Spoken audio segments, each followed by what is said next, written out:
Assalamualaikum warahmatullahi wabarakatuh. Alhamdulillahirrabbilalamin. Salam sejahtera untuk kita semua.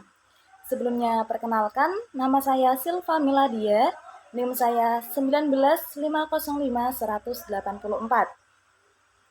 Di sini saya anggota dari kelompok 3 yang akan memaparkan materi mengenai proper budgeting pada mata kuliah penganggaran sektor publik. Pada materi kali ini akan ada 6 subbab yang akan dibahas di materi proper budgeting. Saya akan membahas mengenai 3 subbab pokok materi, mengenai pengertian, konsep, dan juga urgensi dari proper budgeting.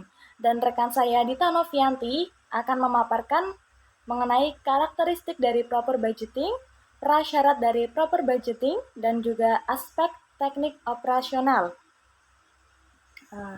Langsung saja ke materi yang pertama, yakni mengenai apa sih proper budgeting itu sendiri. Nah, proper budgeting merupakan salah satu reformasi anggaran yang ditujukan untuk masyarakat miskin. Supaya apa? Supaya hidup mereka dapat terjamin hak-hak dasarnya. Adanya proper budgeting ini disebabkan karena masih banyaknya masyarakat miskin yang tidak mendapatkan hak-hak mereka untuk dinikmati mereka. Nah, Berek et al. Tahun 2006 dalam Zamroni Al-Anwar tahun 2008 memberikan 3 pengertian yang salah satunya yaitu pertama, suatu anggaran yang mengarah pada pentingnya kebijakan pembangunan yang berpihak kepada orang-orang miskin. Nah, yang kedua, merupakan praktik penyusunan dan kebijakan di bidang anggaran yang sengaja ditujukan untuk membuat kebijakan, program, dan proyek yang berpihak pada kepentingan masyarakat miskin. Yang ketiga, kebijakan anggaran yang dampaknya dapat meningkatkan kesejahteraan dan atau terpenuhinya kebutuhan hak-hak dasar dari masyarakat miskin. Sebab selanjutnya yakni mengenai konsep dari proper budgeting. Nah, salah satu yang masih menjadi permasalahan dan menjadi fokus dan juga sorotan dari berbagai pihak ialah masalah kemiskinan. Seperti yang kita tahu di negara kita sendiri, di negara Indonesia, meskipun Indonesia telah merdeka lebih dari 70 tahun, namun angka kemiskinan bisa dikatakan masih cukup tinggi. Nah, sebagai warga negara Indonesia yang kurang mampu atau warga negara Indonesia miskin, dapat menuntut 3 landasan hak atas mereka. Yang pertama ada hak asasi manusia, ada hak warga negara, serta ada hak ekonomi, sosial, dan juga budaya. Nah, anggaran yang berpihak pada orang miskin merupakan salah satu wujud implementasi fungsi negara yang mengutamakan kesejahteraan rakyatnya.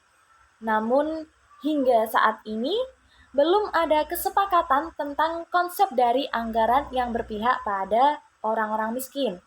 Namun, secara umum, anggaran yang berpihak pada orang miskin sering dimaknai anggaran yang responsif terhadap kebutuhan dasar orang miskin.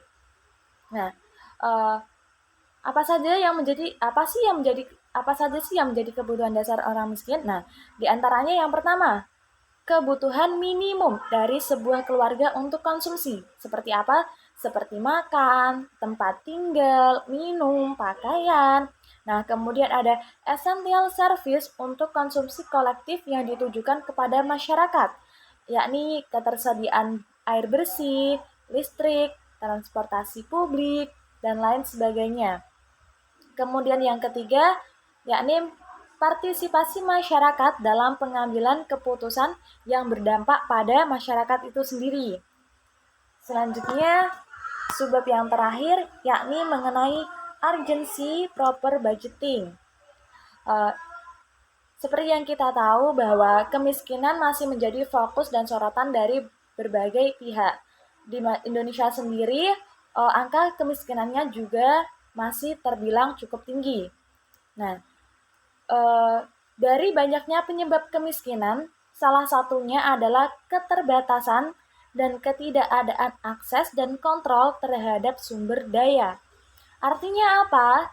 Artinya kebijakan anggaran tidak responsif terhadap upaya mengatasi keterbatasan akses dan kontrol oleh orang miskin, di mana nantinya akan berdampak pada langgengnya persoalan kemiskinan itu sendiri.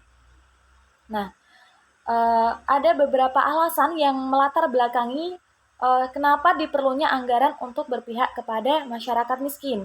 Di antaranya, yang pertama, melalui salah satu fungsinya, yakni distribusi. Anggaran merupakan entry point untuk mewujudkan sebuah keadilan.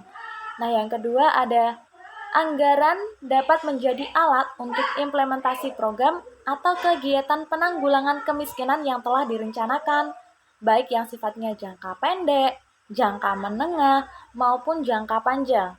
Nah, yang terakhir, orang miskin juga membayar pajak dan retribusi yang dimana menjadi sumber pendapatan anggaran, baik di sebuah negara maupun pendapatan anggaran di suatu daerah.